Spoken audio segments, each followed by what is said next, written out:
আসসালামু আলাইকুম। ইনশাআল্লাহ আশা করি সবাই ভালো আছেন। আলহামদুলিল্লাহ আমিও ভালো আছি। যে যেখান থেকে আমার ভিডিওটি দেখছেন সবাইকে অসংখ্য ধন্যবাদ ও সর্বতি ভালোবাসা রইল। আজকে আপনাদের সাথে দুটা বিষয় কথা হবে। আপনাদের যে অ্যাপয়েন্টমেন্টের বিষয় এবং যারা সাদা পাসপোর্ট জমা দিয়েছেন তাদের কার্যক্রম শুরু হয়েছে কিনা। তো এটা আমি মনে করি যে আপনাদের জন্য একটু স্বস্তির খবর আছে আজকে। তো ইনশাআল্লাহ পুরো ভিডিওটা দেখবেন। আর আপনাদের কাছে একটা রিকোয়েস্ট যে ভিডিওটা দেখার পরে অবশ্যই শেয়ার করে দেবেন ইনশাআল্লাহ। তো চলেন ভিডিওটা শুরু করা যাক ইনশাআল্লাহ।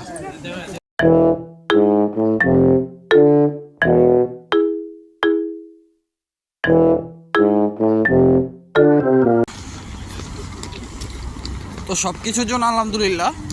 আপনাদের আজকে দুইটা বিষয় অবজারভেশন করার জন্য, মানে দুইটা বিষয়ে আপনাদেরকে ইনফরমেশন দেওয়ার জন্য আজকে ভিডিওটা করা।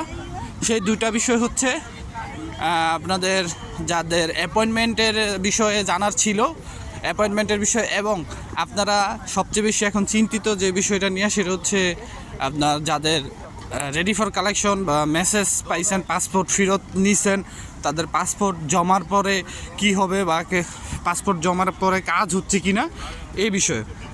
তো আপনারা ভিডিওর স্ক্রিনে দেখতে পারতেছেন একটা মেসেজ যে রেডি ফর কালেকশন তার জমা ছিল হচ্ছে 2023 সালে। তো আনফর্চুনেটলি তার আজকে রেডি ফর কালেকশন মেসেজ আসছে, তার মানে তার ভিসাটা রিজেক্ট। তাহলে আমি কিভাবে এই বিষয়টা আপনাদেরকে মানে 100% শিওর বললাম যে তার ভিসাটা রিজেক্ট? এর কারণ হচ্ছে, কারণ আমি পূর্বেও আপনাদের বলেছি, এখনও বলি যে আপনাদের ধরেন আপনার পাসপোর্টটা ফেরত দিছে, ফেরত দেওয়ার পরে যদি আপনি পাসপোর্ট আবার তারা জমা না নেওয়ার মেসেজ দেয়, যদি আপনি অনলাইনে শো করে যে রেডি ফর কালেকশন, বা আপনাকে ফোন দিয়ে বলে যে আপনার ফাইল অ্যাপ্লিকেশন ইজ রেডি, বা আপনি যদি মেসেজ পান সিমে যে আপনার অ্যাপ্লিকেশন রেডি হয়ে গেছে, তাহলে আপনার বুঝে নিতে হবে যে আপনাকে রিজেক্ট করে দিছে। এবং সেই ক্ষেত্রে কিন্তু আপনাকে কী কারণে রিজেক্ট করছে সেটা তারা বলে দিবে। তো আপনি যখনই এই মেসেজটা পাবেন আপনার মালিকের সাথে যোগাযোগ করবেন, মালিকের সাথে না বলে মধ্যস্থতাকারীর সাথে যোগাযোগ করবেন, তাহলে এই বিষয়টা জানতে পারবেন। আর দ্বিতীয় যে বিষয়টা সেটা হচ্ছে, আপনারা যারা অ্যাপয়েন্টমেন্টের বিষয়ে এতদিন ছিলেন যে অ্যাপয়েন্টমেন্ট দিতেছে না কেন, আজকে আমি ইদানিং গ্রুপে অনেকগুলোই পাইছি, আজকেও আমাকে একজন একটা পাঠাইলো। আমি জানি না এটা কতটুকু সত্য, তারপর আপনাদের মাঝে শেয়ার করতেছি যে অ্যাপয়েন্টমেন্ট দেওয়া শুরু হয়ে গেছে।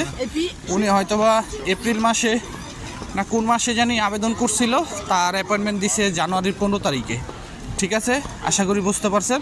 তো এতটুক বলা যায় যে আমি এই বিষয়টা নিয়ে যাচাই বাছাই আরও করব, কিন্তু আপনাদেরকে এতটুকু বলতে পারি যে যারা সাদা পাসপোর্ট পেয়েছেন, আপনাদের পাসপোর্টের মেসেজ আবার আসবে, আপনাদের রিজেক্ট করা হইলো নাকি আপনাদের ভিসা দেওয়া হইব সেটার ইনকোয়ারি তারা অবশ্যই করবে।